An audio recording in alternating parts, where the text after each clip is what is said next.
back here in Syracuse. First of two games between the Orange and the Colonials, and Syracuse on top 2-1 thus far. Nico Horning, Gino Antamarino, third member of our team, Alex Pohl, also with us tonight, and Grace Piacco doing stats for us to our left. Whole we talked crew. a lot about, what'd you say? Whole crew. Whole crew is here, yes, yes. Our producer, Geraldine Paglia, as well, back in studio. We talked a lot about the offense from the start, 3 goals combined in the first, but for Syracuse, they got their second goal of the game on the power play, something that has been improved so far in this contest. Yeah, absolutely. And, you know, as a result of just creating that pressure, slowing things down, and setting things up, it's as simple as that, Nico, and that's what the Orange executed so well off that icing call.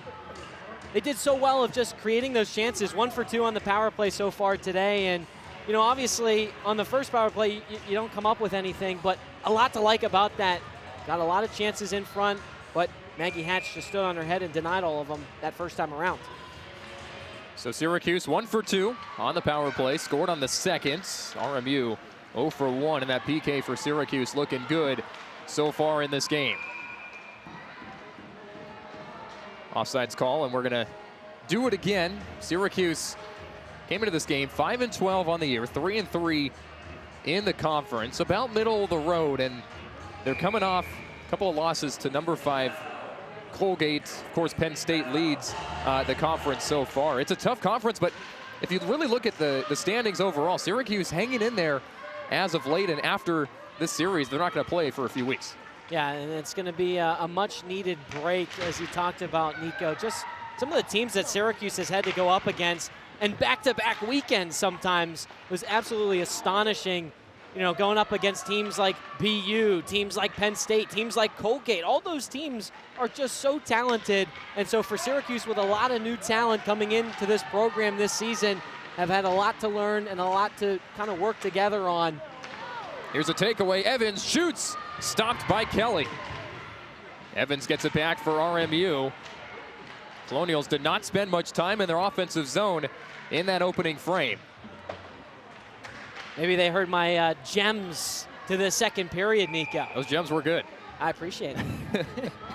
We'll go back the other way. You know, speaking of a couple of those opponents, as here's the look from Evans there in the middle. Bad pass. Yeah.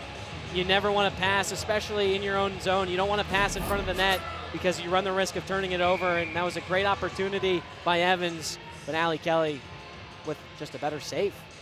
So Penn State leads the way in the AHA standings right now. 13-4-1 on the season, 6-0 in conference play, and that's a team that RMU is coming off a pair of losses to. But for Syracuse, they took Penn State to overtime. So they're competing against some of these tougher teams. Also, Coach Brittany Smith told us that she thought Syracuse played its best hockey in the loss on Friday to Colgate, or rather to, Colgate, despite the first 6 minutes of the game. So Syracuse hanging strong and almost having a shot offensively here, but RMU gets the clear.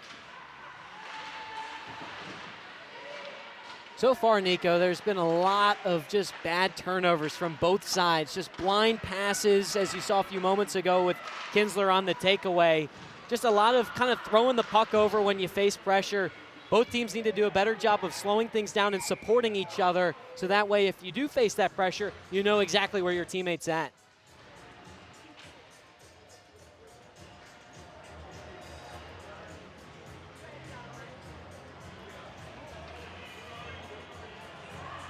Two to 1 Syracuse over RMU. Just getting rolling in this second period. Again, both teams trying to find their footing. This is much like what we saw out of the gates to start off with this game, just back and forth, ping pong almost. And here's Kettle trying to get the takeaway for Syracuse. Shot on net, that one goes wide right. Charlotte Hallett, who got sent to the penalty box on the power play for RMU in the first, couldn't quite get that to go. And now Nugent flips it down into the Syracuse zone. Just another bad turnover, Nico, and Syracuse will certainly make you pay for it. As you saw there a few moments ago, a great shot by Kettle. Well, I guess it kind of hit off her stick, but a great opportunity nonetheless. Just recognizing that her team's probably going to forecheck, create some pressure, and RMU is going to throw that puck away. As you see right there, another turnover. Bad passing. RMU gets it back. It's in the stick of Nugent. Now up to Morgan Giannoni, and Syracuse again takes it away. Here's Costabile bouncing through, and we go a little bit back and forth in the neutral zone. Gino, for RMU's offense, you mentioned the turnovers a bunch, but I mean, how do they fix it? It's been the errant mistake here in this game so far, and they haven't been able to out get with any these stretch passes, yeah. Nico. I don't know why the Colonials continue to do this. I mean, Syracuse, give them credit, has done an excellent job of forechecking as that puck goes right past the RMU bench and out of play. But give credit to Syracuse. They're one of the best forechecking teams in the country, and it's not even close. The amount of players on this team that is so quick with their acceleration and their stick quickness as well to kind of show a passing lane and then take it away really quick. That's all positioning of the body and the stick. Syracuse does that extremely well. RMU has to support each other. They have to play closer together rather than spreading each other out and trying to hit their teammates on these long stretch passes. That's what Coach Biddle talked to us about before the game today, is that unity, RMU sticking together as a team despite some really tough opponents and tough losses overall. So they're trying, they're gelling here and there, but it's just been those really long stretch passes that you talked a minute about, Gino, that RMU is not been able to favor with. And listen, Syracuse is not innocent either in terms of turning the puck over in bad situations, especially in the second period, so both teams need to clean it up. Maya Darcy with control for Syracuse, gets it to the red line for Sardine. She gains the line for the Orange.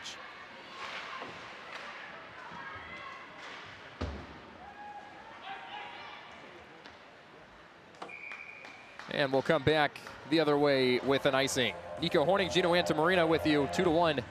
Syracuse advantage over RMU. Last time these two teams played together, Syracuse won by a goal after dropping the first 3 games of the season. So obviously very familiar with each other being in the same conference, but Syracuse trying to get back-to-back wins against RMU as that one sent from the top. And again, another nice block from RMU. Gendron trying to get it on net. And both teams really trying to right the ship towards the midway point of this season, Nico. RMU 0-5-1 in its last 6. Syracuse not that much better, 3-7 in its last 10. So both teams are trying to not just look for a win, but consistently win it.